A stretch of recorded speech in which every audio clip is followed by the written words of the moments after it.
Mga boss, gusto lang natin bigyan ng reaksyon itong sinabi ni Ping Lacson na kahit nagsalita na or nagbigay ng resolusyon ang Manila RTC on the affidavit ni Gutesa.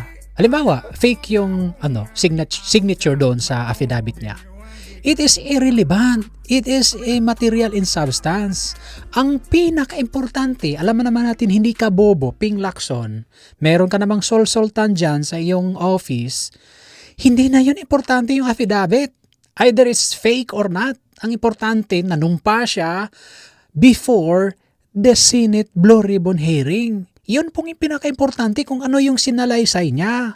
Ngayon, sa mga naniwala na fake yung merong problema, hindi na po yun importante. Ang importante is yung nanumpa siya